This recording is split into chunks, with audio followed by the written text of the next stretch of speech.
অনেক বক্তব্য শুনেছেন, অনেক আলোচনা হয়েছে।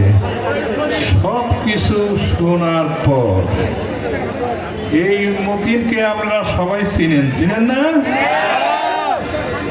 আর তাই যদি সঠিক হয় কি ভালো মানুষ হিসেবে কি বিশ্বাস করেন মতিন?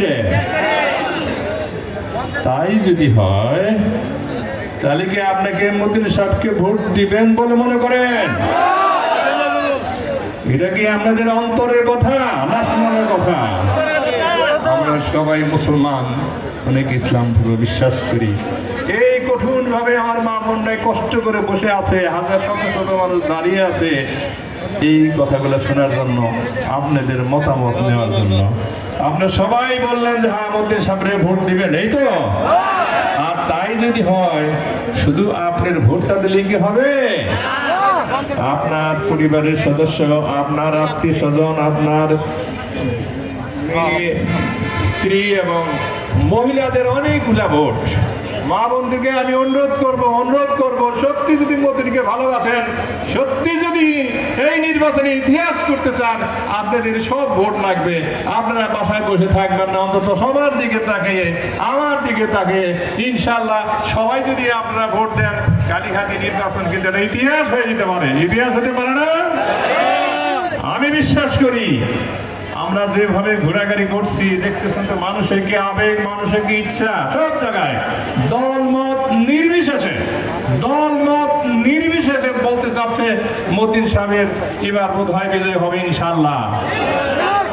আর এই কথা যদি সফল হয়, আমরা অবশ্যই যদি আল্লাহ আমাদেরকে সফল হতে দেয়, আমরা আমাদের দলের ম্যাডাম খালেদা জিয়া, তারেক রহমান এবং আমার দলের যে 31 দফা বাস্তবায়ন করতে পারলে দেশের সার্বিক উন্নয়ন হবে, দেশ একটা উন্নতশীল দেশ হবে, সেটা আমরা বিশ্বাস করি।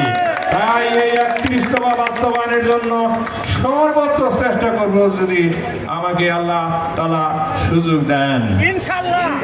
আরেকটা দুইটা কথা আমি মাঝে মাঝে বলি, আমাদের সর্বোচ্চ চেষ্টা থাকবে মানুষ যাতে না খেয়ে না মরে। আমার কালীঘাটের কোনো মানুষ খাবার অভাবে মারা যাবে, খাইতে পারবে না, এই করুণ দৃশ্য জানি আল্লাহ আমাদের না দেখতে দেয়। সেটার জন্য আমি সর্বোচ্চ চেষ্টা করব আমার মা বোনদের জন্য, যার জন্য আমি নারী শিক্ষার ব্যবস্থা করেছি। প্রত্যেকটা গ্রামে গ্রামে এখন মেয়েদের এই ইন্টারমিডিয়েট ডিগ্রি বা অনার্স পাশের মেয়ে আছে। সেটা কি নারী উন্নয়নের জন্য বিরাট একটাই হয়েছে না, সুযোগ হয়েছে না? আশা করি এই নারী উন্নয়নের জন্য আরো কাজ করব।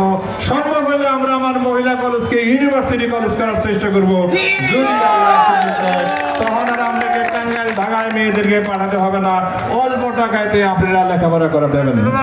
এই যেহেতু সময় খুব কম, আবার আমি আপনাদের কাছে অনুরোধ করি, আমি আপনাদের কাছে খুব ঋণী, এবং আমি যদি জিততে নাও পারি তাও আপনাদের কাছে অনেক ঋণী যে ভালোবাসাটা আপনারা দেখালেন। আর যদি সত্যি মনের থেকে বলে থাকেন, সবাই যদি দৃঢ়ভাবে কাজ করেন, চ্যালেঞ্জিং হিসাবে কাজ করেন, আমার বিশ্বাস কালীঘাটি আগামী নির্বাচনে বাংলাদেশের মধ্যে একটা ইতিহাস চেষ্টা করবে। আর জানেন, আমার ম্যাডাম খালেদা জিয়া বিশেষভাবে ডেকে নিয়ে নির্বাচন দিয়েছিলেন আপনাদের কারণে, যে আমি নাকি অনেক ভালো মানুষ। 70-80 জন লোক বলছে মতিন সাহেব একটা ভালো মানুষ, এবছর তাই বলছে। এবং সেই কারণেই অনেক প্রতিদ্বন্দ্বিতা থাকার পরেও মতিন সাহেবকে নমিনেশন দিয়েছে। তাহলে কি ম্যাডামের এই আশা, তারেক জিয়া সাহেবের সেই আশা, তার সেই ভালোবাসা কালীঘাটিবাসীর প্রতি, আমরা কি তাকে সন্তুষ্ট করতে পারবো না? আপনাদের কাছে আকুল আবেদন করছি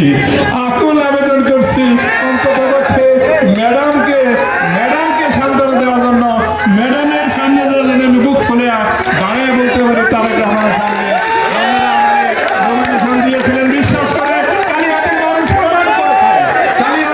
প্রমাণ করেছে তারা বিএনপিকে ভালোবাসে, ম্যাডাম খালেদা জিয়াকে, তারেক রহমানকে ভালোবাসে, মতিনকেও ভালোবাসে। এবং আমি আশা করি আল্লাহ যদি সেই সুযোগ দেয়, কালীঘাটির জন্য সর্বোচ্চ সুযোগ সুবিধা আমি আনতে পারবো বলে বিশ্বাস করি। সর্বোচ্চ সুযোগ সুবিধা কালীঘাটির কাছে আনতে পারবো।